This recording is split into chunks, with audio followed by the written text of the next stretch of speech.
Your reflection in my wine glass. That's when I look away. Can't stand and think about losing your fine ass. How the fuck I let you slip away? Life for the party, but I'm dead inside. Kill my vibes, it was genocide. Hard to act like I've been alive. I'm trying to find where I... Hey YouTube, coming back with another video.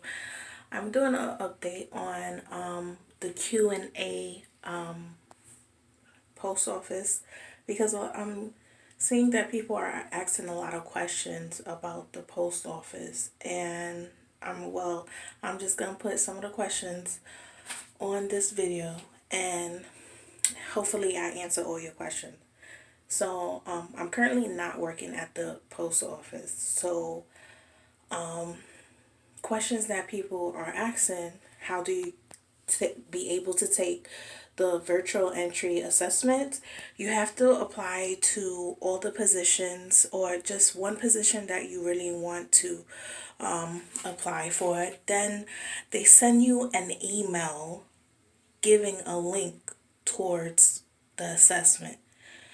Now you press the link and then your exam is open. I don't know for how long, 35 to 45 minutes is each assessment. Like I said earlier in the video, in my last video, I said that there's, I think, 4 to 5 different assessments: 474, 475, 476, and 477. One for CCA, one for PSE mail processing clerk, one for PSE distribution, one for mail handler / casual, which is the same thing. So that's 4 assessment you have to take. Now, what other questions I'm getting? The exam is based on common sense or based on your prior experience. If you have any experience towards, I don't know, retail, this could definitely help you out. What other questions I got? They won't send you your scores through your email. You have to go to roadmaps on your profile. Just click on roadmaps and go to assessment, and the list of scores that you took for each exam will be shown to you. So that's the good thing about it. Also, what else? Now, people are saying, how long does it take? See, I can't answer that question, but if you get 100, they will call you, soon, real soon. It goes according by scores, what you got, according to your scores. Now, if you get a 75, it may take a while, but they will call you, okay? I don't know what's the passing score, either 70 or 75. I'm not sure. They didn't really state what's the passing score these days for the new assessment. But all I know, they will call you. And if they have enough, the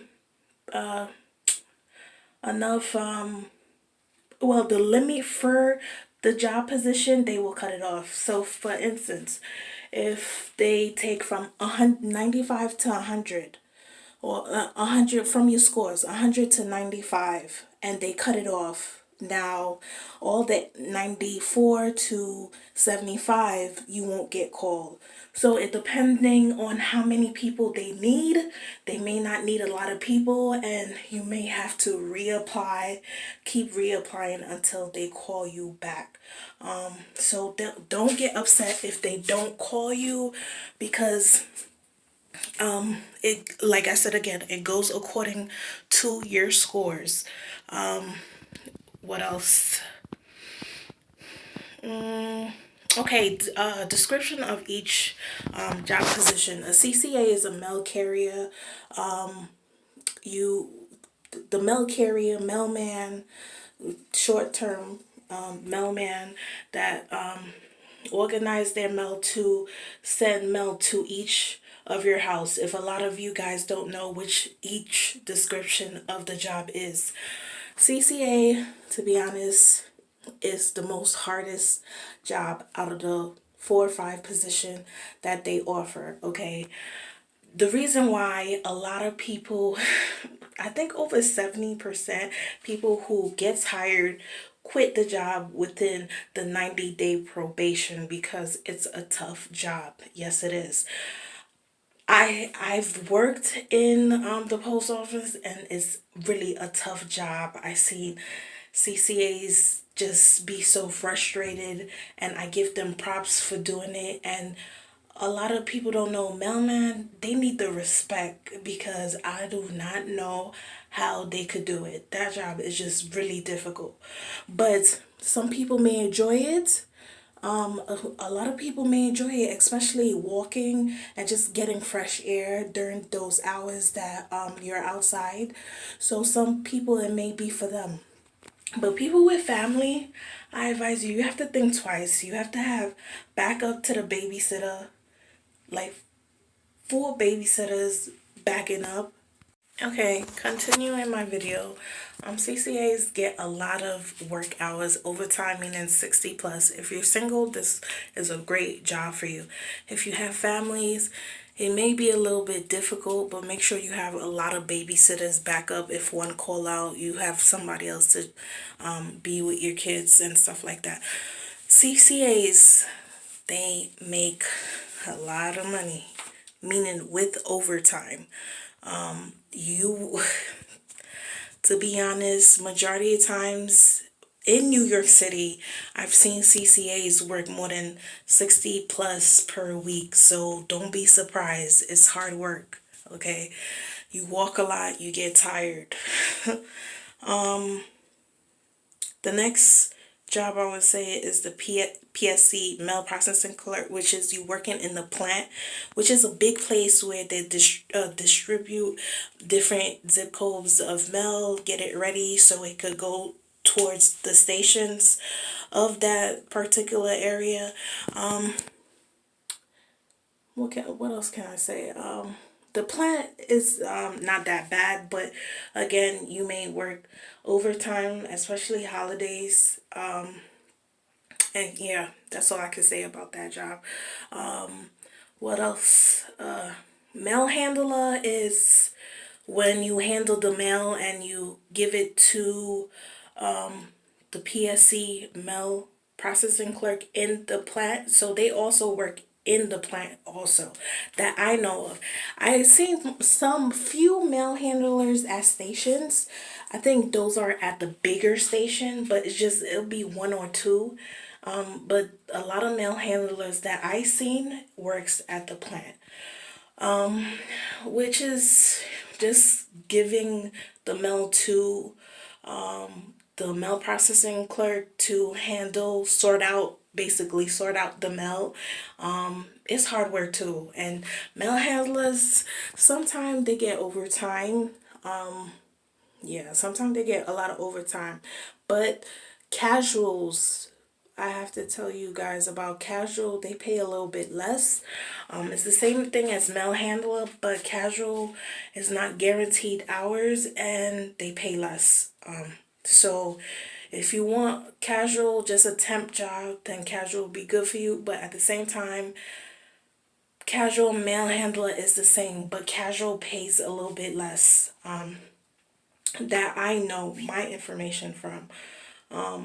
Also, what other PSC distribution? I'm sorry, I can't even say that word. Cells, that mean the clerk. When you go to the post office, the clerk's behind the window. That's a PSC cells. But the thing is, you have to take an exam. What I found out, you have to be a PSC first, then take an exam once you get in the job, and take an exam to be a PSC sales the distribution sales. I'm sorry. So that's a different exam once you end the job. I took that exam, and to me it's pretty easy, and I was behind the window for about 2-3 months.